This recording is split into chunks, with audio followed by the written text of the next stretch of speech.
Before you listen to this story, remember one thing. Some cemeteries are quiet because the dead are resting, but some cemeteries are quiet because everyone inside is listening.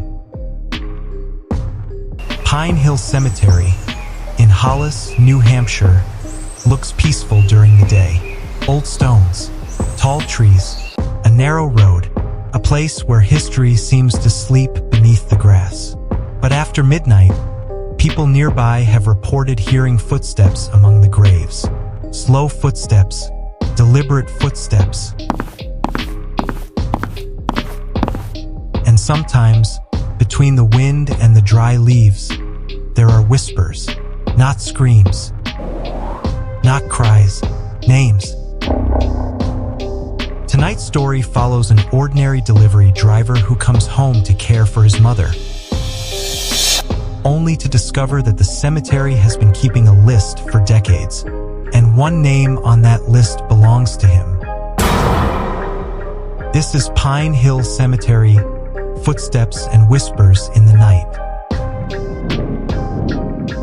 Pine Hill Cemetery is a real cemetery located in Hollis, New Hampshire, in the Nartoff Road area, and is also referred to as Blood Cemetery by many local sources. Several local travel and paranormal articles mention its haunted reputation, noting rumors of strange phenomena occurring around the cemetery. There is something people in Hollis, New Hampshire do not like to say out loud. Not because they do not believe it, not because they are afraid of being laughed at, but because in small New England towns, certain stories begin to feel less like memories and more like invitations. And Pine Hill Cemetery is one of those stories. During the day, the place looks almost peaceful. The cemetery sits near Nartoff Road, surrounded by trees, old stone walls, and the kind of stillness that makes time feel heavy. Some graves are so old that the names have nearly faded away. Some stones lean forward, as if the dead beneath them are listening to every car that passes. Tourists might call it historic. Locals call it quiet. But the people who live close to that road know the truth. After dark, especially after 11, they close their windows early. They turn off the porch lights sooner than usual. And if the dog begins staring toward the cemetery, they do not go outside to see why. They are not afraid of a white figure floating between the stones. They are not afraid of blood on the grass. They are afraid of something much simpler. Footsteps. Slow footsteps moving through the dry leaves. Footsteps that circle the graves in the same pattern every night. Footsteps that stop when a person listens too closely. And then, sometimes, there are whispers. No one can tell whether the voices belong to men or women. No one can tell whether there are 2 of them or 20. But those who have heard them all say the same thing. The whispers are not speaking randomly. They are saying names. Names of people who are buried there. Names of people who were never buried there. And sometimes names of people who are still alive. Ethan Mercer did not believe in ghosts. At 37, he believed in rent, overdue medical bills, bad coffee from gas stations, and the angry cough of his old Ford van every time the weather turned cold. He had spent almost 10 years in Boston working whatever jobs kept him moving. Delivery driving, warehouse shifts, late-night food runs, furniture hauling. None of them made him rich. Most of them made his back hurt. Then his mother got sick. So Ethan came back to Hollis. His mother, Margaret Mercer, had grown up there. To her, Hollis was home. To Ethan, it was a place from childhood that felt half real, half dream. Apple orchards, narrow roads, dark woods, and one cemetery adults warned children never to visit after sunset. Pine Hill Cemetery. When he was a kid, Ethan and his friends used to ride their bikes near Nartoff Road.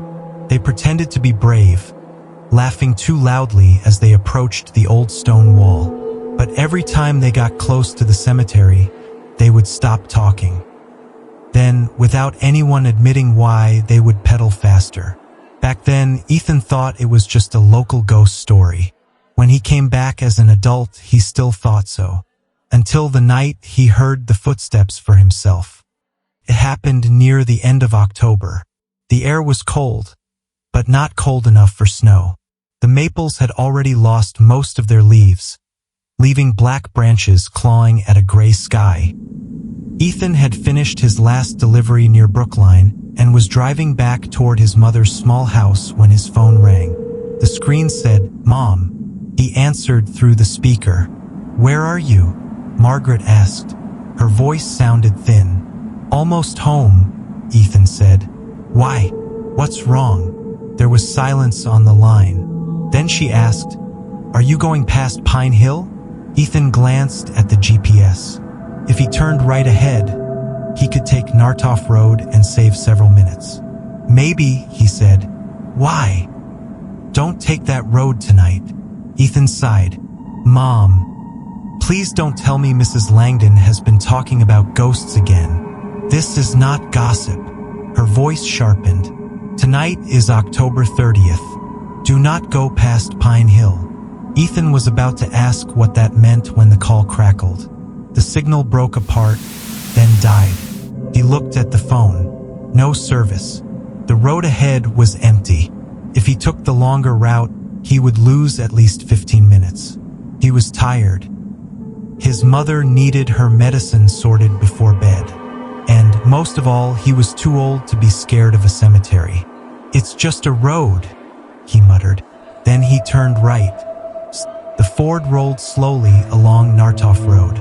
The headlights cut through the darkness, flashing over wet leaves, low stone walls, and the trunks of thin trees.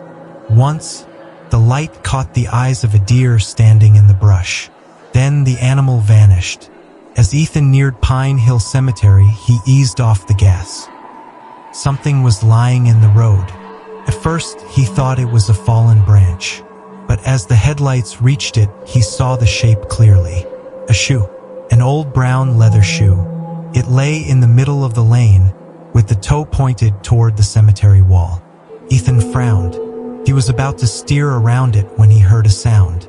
Click. Very soft, like a heel touching stone. He stopped the van. Then he turned off the radio. Outside, everything went still. Click. There it was again. Closer this time. Ethan stared through the windshield. No one was in the road. The old shoe sat alone in the headlights. Click, click, click. The sound was not coming from in front of him.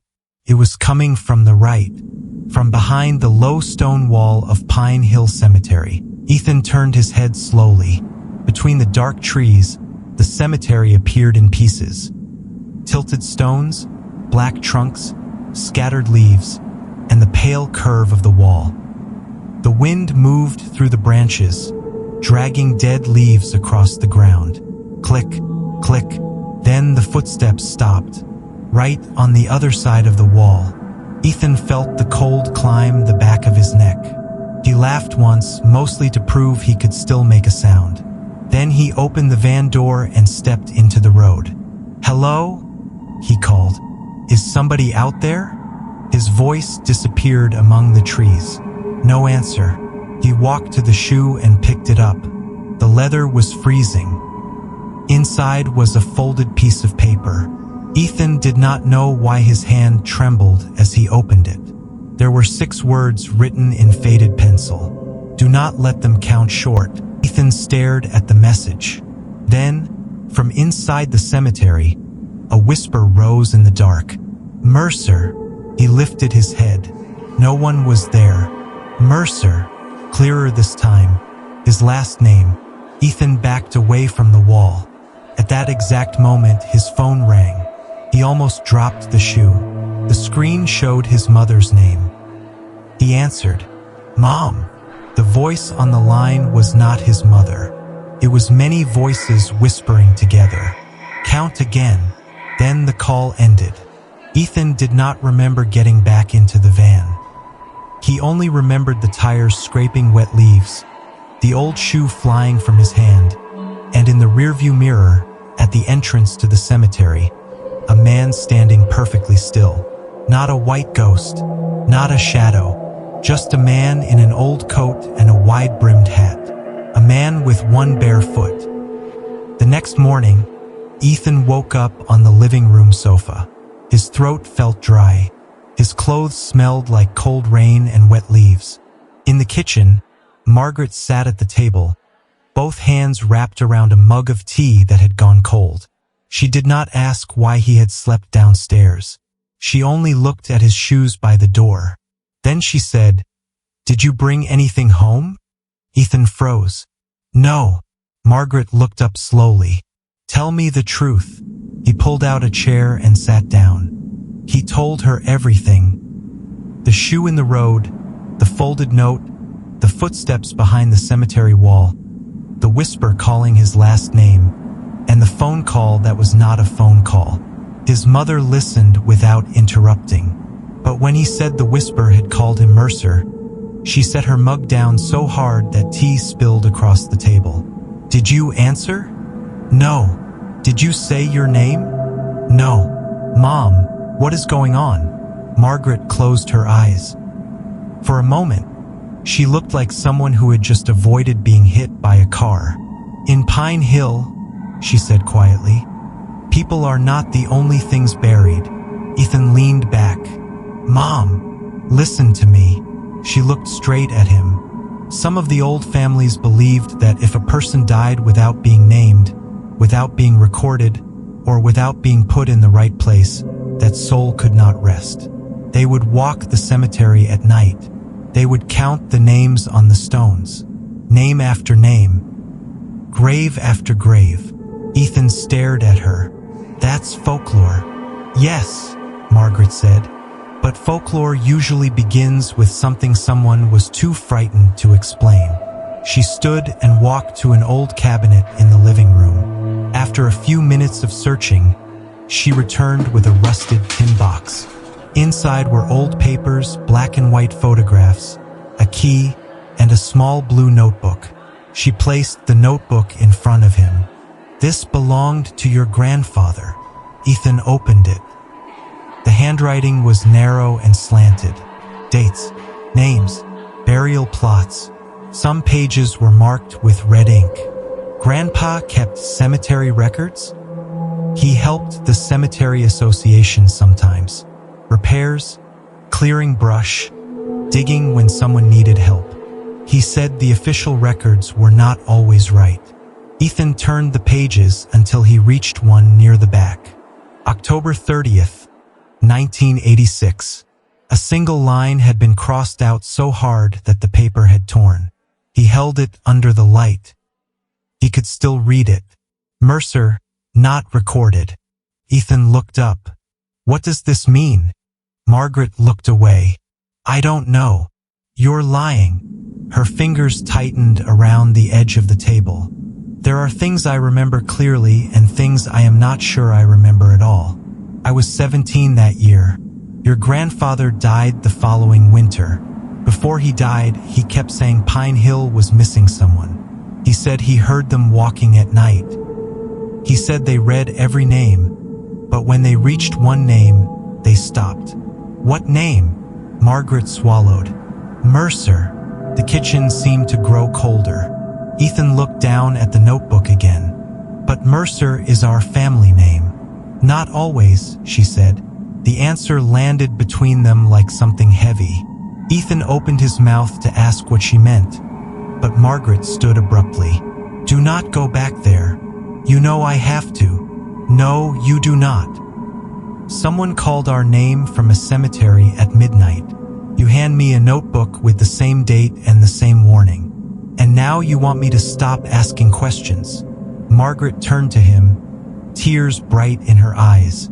"Because everyone who asks about Pine Hill eventually hears their own name. And once they answer, they do not come back the same." Ethan said nothing. He had never seen his mother look that afraid. Not for herself. For him. Ethan tried to forget it. He truly did. That evening, he made his mother soup, helped her with her medication, and carried a basket of laundry upstairs to the small attic room. He told himself that grief, sickness, and old stories could twist the mind. He told himself that the note could have been a prank. The shoe could have been nothing. The call could have been interference. Then, at 11:17 that night, he heard footsteps on the back porch. Click, click, click. Ethan stood motionless in the kitchen. His mother was asleep in her bedroom. The television was off. The old wall clock ticked with a dry, patient sound. Click. The footsteps moved along the wooden porch boards, slow and careful, as if someone outside was searching for the right door. Ethan picked up a flashlight and walked to the kitchen window. He pulled the curtain aside. No one was there. Only leaves gathered against the back steps.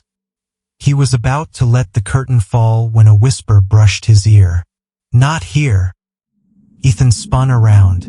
The kitchen was empty. The living room beyond it was dark, packed with his mother's old furniture. A floral chair, a bookshelf, a glass cabinet, and a tall clock that had stopped years ago. Nothing moved, but the footsteps continued. Click, click.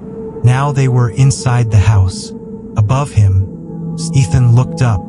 The house only had one floor. Above the ceiling was a low crawlspace attic filled with boxes. Click, click. The steps crossed directly over his head.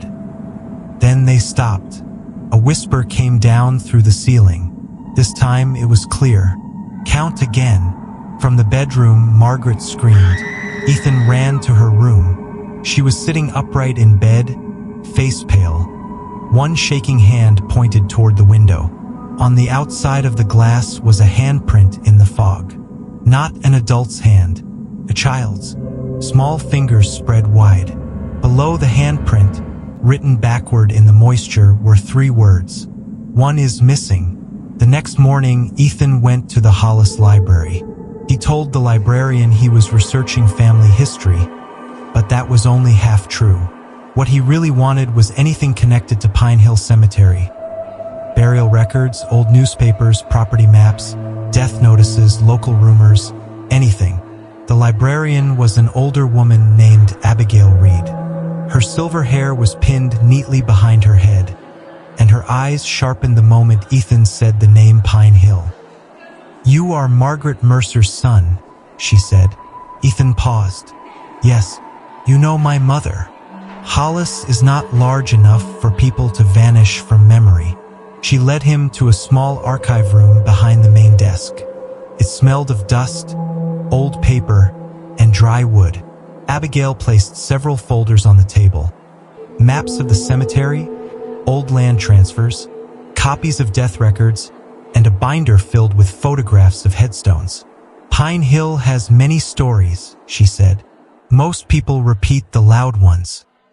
The interesting ones are always quieter." Ethan opened a cemetery map. Rows of graves were marked in neat sections, but near the northern edge, close to the tree line, there was a blank area that seemed too large to be accidental. He tapped the page. "What is this?" Abigail looked down. Old ground. It may have contained unmarked burials, or it may have been too rocky to use. Records are inconsistent. Was anyone named Mercer buried there? She took off her glasses. "Who are you looking for?" Ethan pulled out his grandfather's blue notebook and opened it to the page marked in red. Abigail saw the crossed outline. Mercer, not recorded. Her expression changed so slightly that another person might have missed it. But Ethan saw.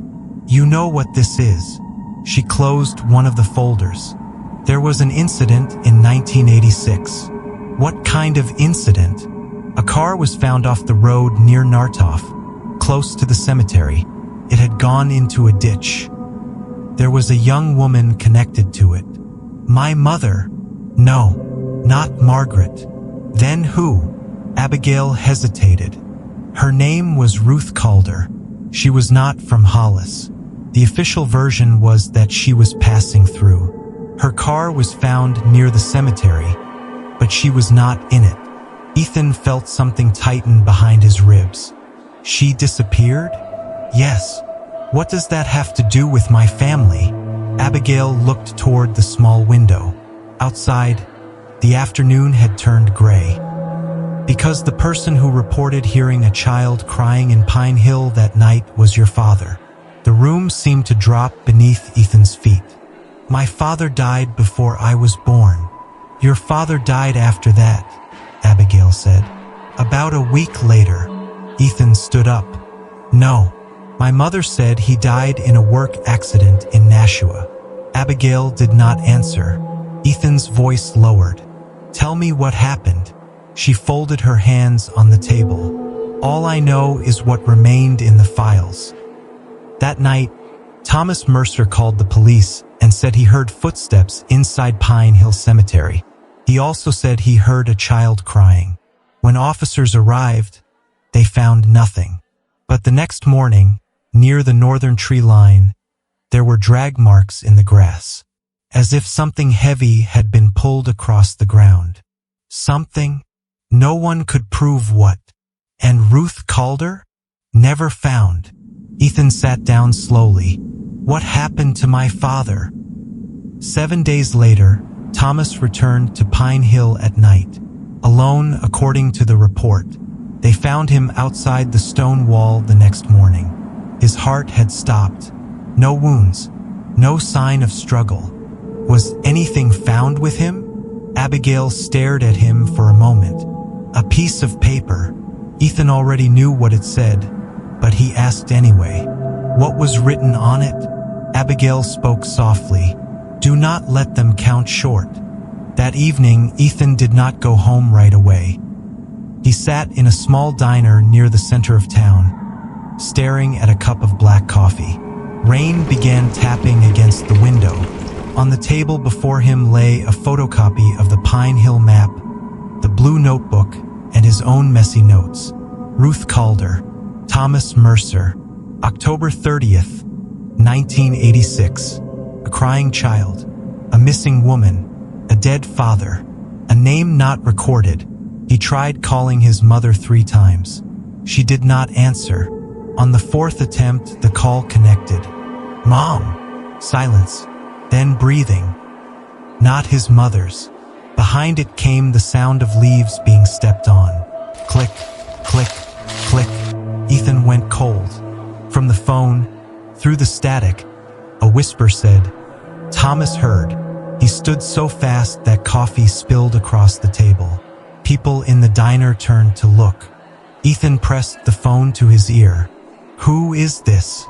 The whisper answered. Thomas answered.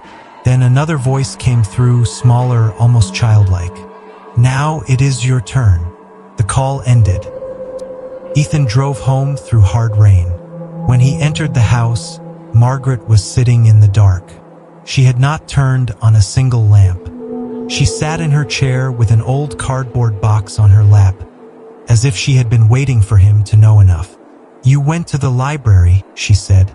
It was not a question. Ethan closed the door behind him. My father died at Pine Hill. Margaret nodded. Yes. Why did you lie? Because I wanted you to have a normal life. Normal? Ethan laughed once, bitterly.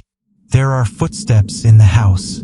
Something is calling me through the phone. A woman disappeared, and my father died after investigating it. You call that normal? Margaret opened the box.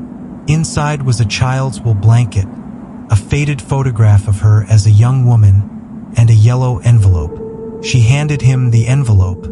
Your father left this. I never opened it. Ethan stared at her. In 36 years? I was afraid. Outside, rain scratched at the roof like fingernails. Ethan tore open the envelope. Inside was a letter, the paper yellowed with age. The handwriting was strong and slanted.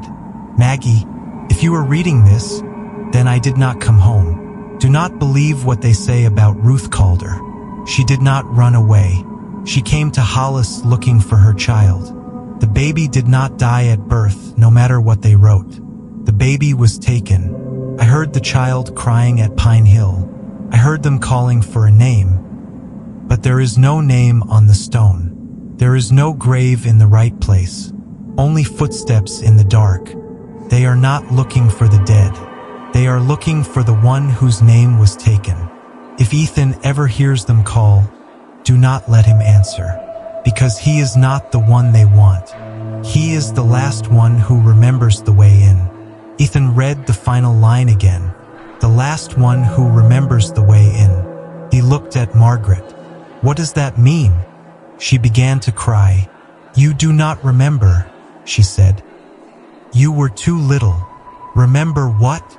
Margaret covered her mouth with one hand. The night your father died, he did not go to Pine Hill alone. Ethan felt the room tilt. I was with him? She nodded.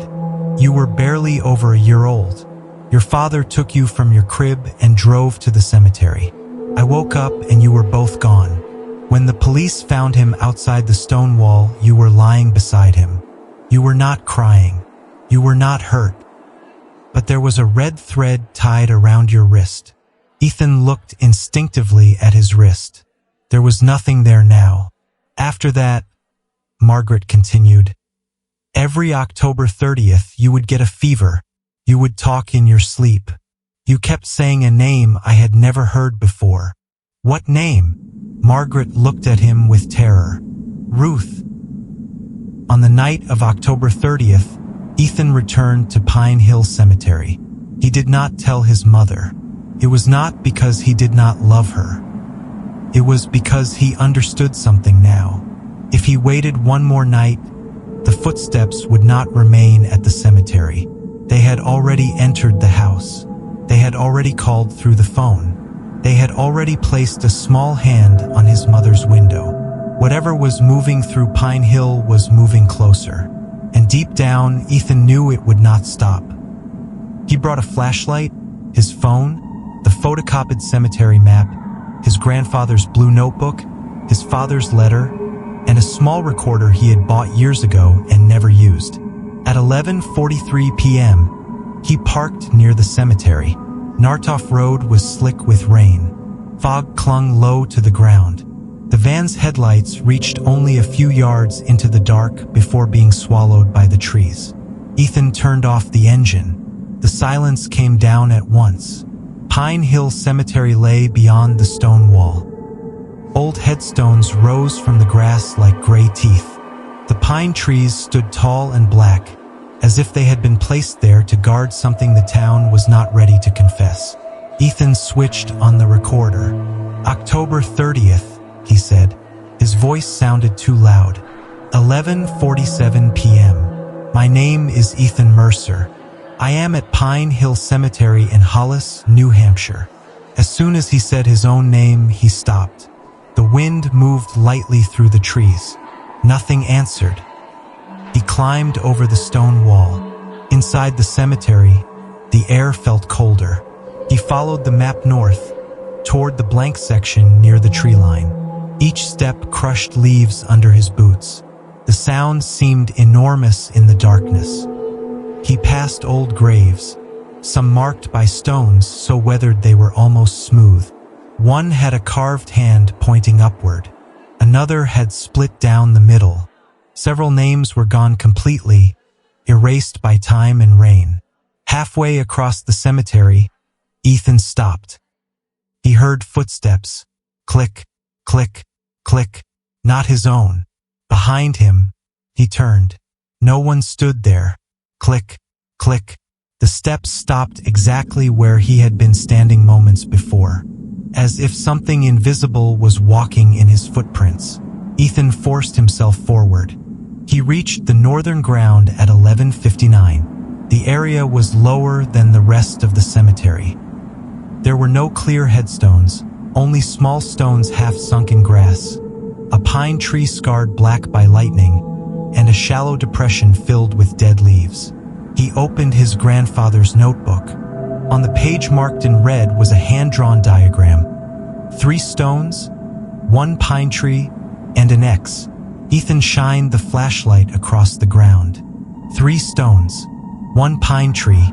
The X was at the depression. The recorder crackled in his pocket. He looked down. He had not pressed play. But a whisper came through the tiny speaker. Begin. Then names followed. Soft, flat, methodical.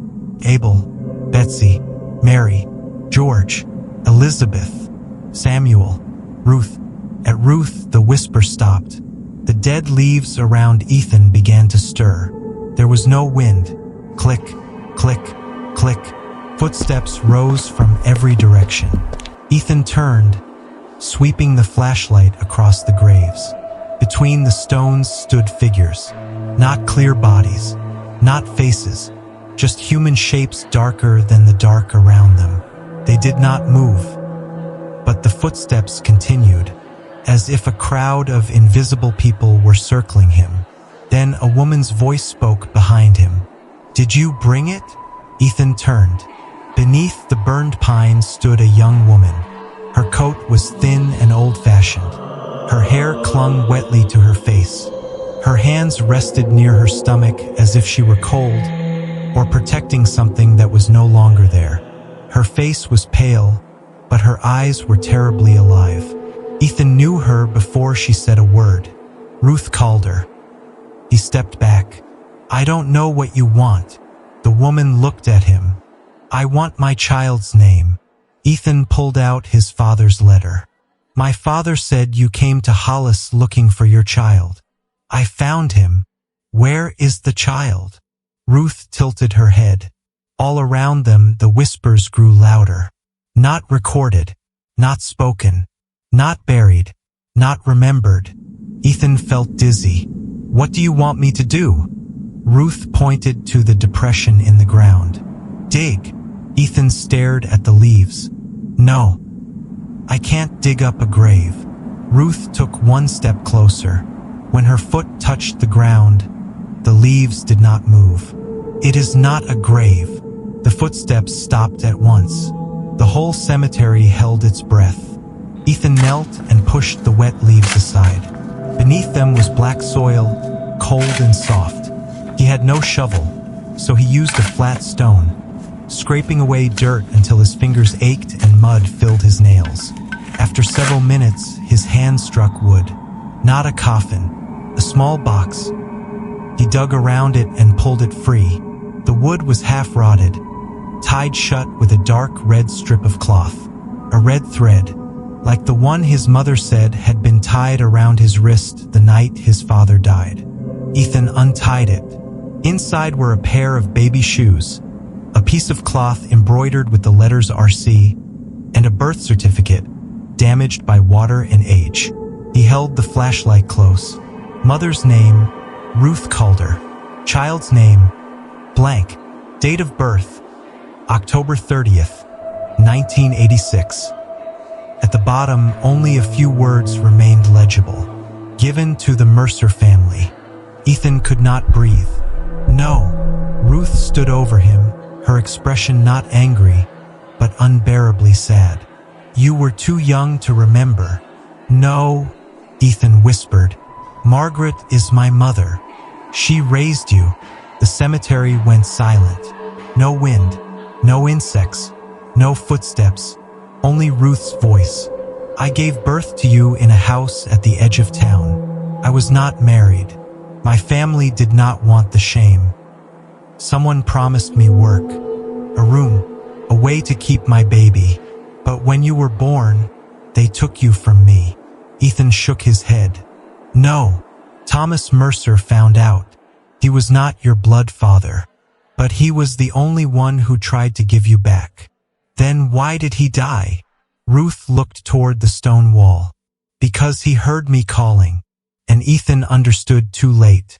Thomas Mercer had not been killed by a ghost. He had heard Ruth. He had found the box. He had learned that the child he and Margaret were raising was not theirs.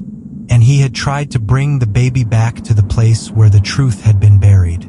But he died before he could make it right. Ethan's voice cracked. Did Margaret know? Ruth did not answer. Her silence was enough. Memories began to flicker in Ethan's mind. his mother crying on his birthdays, her refusal to talk about the hospital where he was born, her fear of Nartoff Road, her way of changing the subject every time his father was mentioned. She had not been afraid of Pine Hill because it was haunted.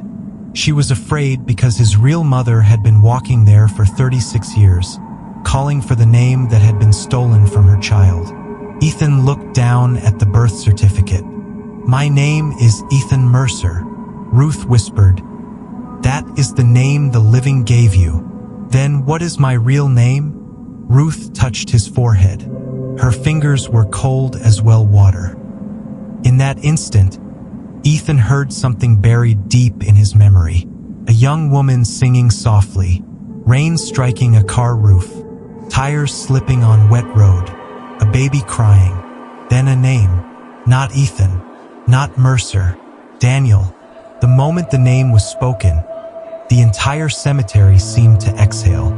The shadowed figures between the stones bowed their heads. The recorder clicked. Then the whispers began the list again. This time, after Ruth Calder, there was another name, Daniel Calder. Ethan, or Daniel, knelt in the cold dirt and could not speak. Ruth looked at him, and for one brief second, there was almost a smile on her face. "Now they can count you. Will you leave?" he asked. "No," Ruth said. The answer made him look up. She turned toward the road.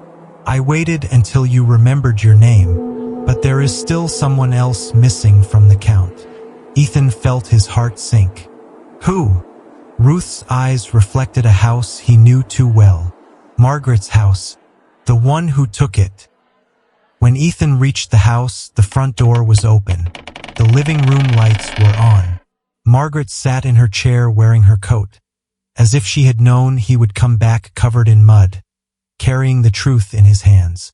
The rusted tin box lay open on the table beside her. Ethan stepped inside. She looked at him and said, "You know." Again, it was not a question.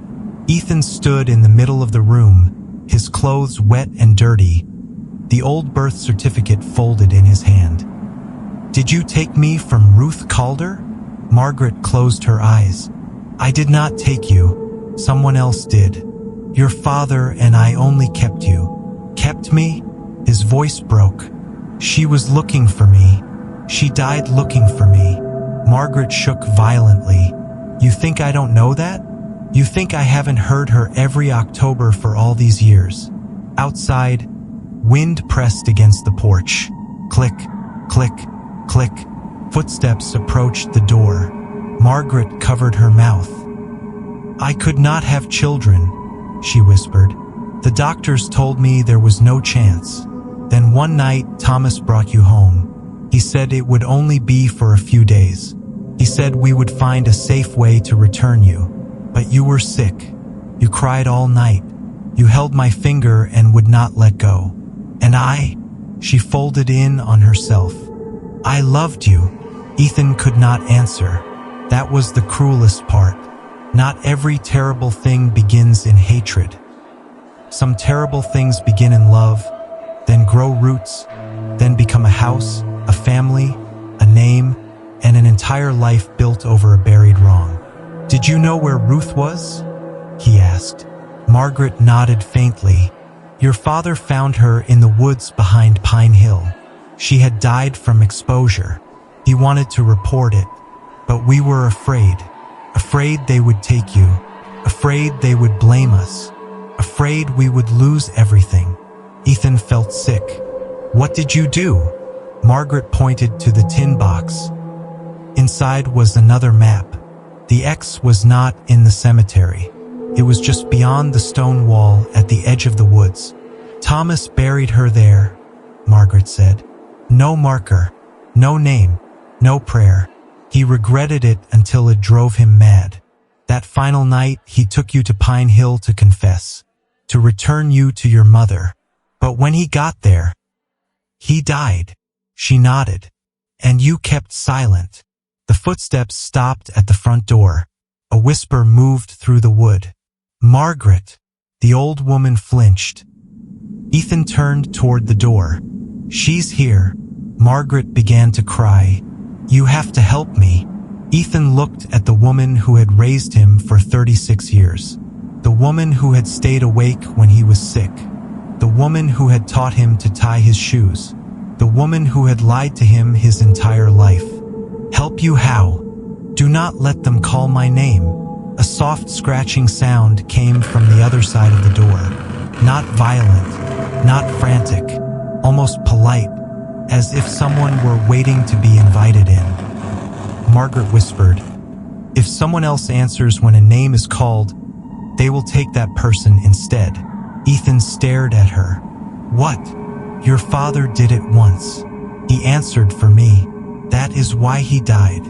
At last, Ethan understood his father's warning. Do not let Ethan answer. It had not meant the dead wanted him. It meant the living might try to use him as a substitute. Outside, Ruth's voice spoke again. "Margaret." Margaret covered her ears. "Do not answer," Ethan said. Margaret looked at him. For one moment he saw her love. Then he saw that her fear was stronger than her love. She opened her mouth, but she did not say her own name.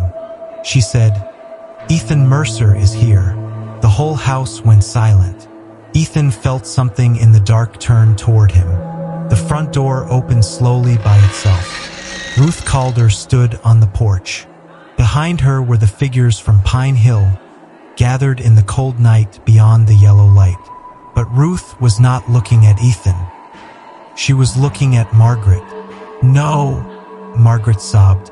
"I raised him. I loved him." Ruth stepped inside. Each footfall struck the floorboards with the sound Ethan had heard for 2 nights. Click, click, click. She stopped in front of Margaret. Then let him live with his real name. Margaret turned to Ethan, her eyes begging. "Please," she said. "Son." Ethan closed his eyes. 2 names moved through his mind. Ethan Mercer, Daniel Calder. One name had been given with love. The other had been buried with his mother in the cold woods. He opened his eyes. "I will not answer for you." Margaret's mouth opened. No sound came out. Ruth placed one cold hand on her shoulder. "Margaret Mercer." This time the whisper was not a whisper. It was hundreds of voices reading the final line of an old record. Margaret trembled, then slowly rose from the chair. Not because she wanted to, because something was lifting her. She looked at Ethan one last time. In her eyes, he saw guilt, fear, love, and something almost like relief. "I'm sorry," she whispered. Then the lights went out. When they came back on, Margaret was gone. Only the child's blanket remained on the chair, along with the tin box and a trail of dry leaves leading from the living room to the open front door. Ethan ran outside. The night was empty. No Ruth, no shadowed figures, no Margaret. Only footsteps moving away toward Nartoff Road. Click, click, click, then silence. 3 days later, police found human remains at the edge of the woods behind Pine Hill Cemetery. Ethan was the one who gave them the location. He did not mention Ruth. He did not mention the footsteps. He did not mention the night his mother vanished from the living room. He said only that he had found an old family map among Margaret's belongings. The identification took months. But no one in Hollis seemed surprised when the remains were confirmed to be those of a young woman who had disappeared in 1986. Ruth Calder was finally buried properly. Not in the blank ground. Not at the edge of the woods. Inside Pine Hill Cemetery, under a small gray stone. Her name was carved clearly. Ruth and Calder. Beneath it, Ethan chose one line. She was heard at last. At the end of the funeral, Ethan stood alone before the grave. He did not cry. Maybe the tears had come too late. Maybe he did not know whom to mourn first. The mother who gave birth to him. The mother who raised him. The father who tried to make it right. Or himself, the man who had lived for 36 years under a name that was not completely his. Abigail Reed from the library came to stand beside him. "Will you leave Hollis?" she asked. Ethan looked toward the northern pines.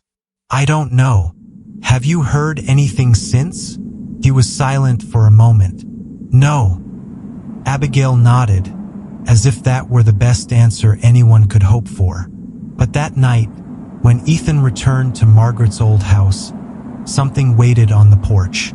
An old brown leather shoe, cold, clean. Inside was a folded piece of paper. Ethan stood over it for a long time before he opened it. The message was no longer "Do not let them count short." This time, the handwriting looked like Margaret's.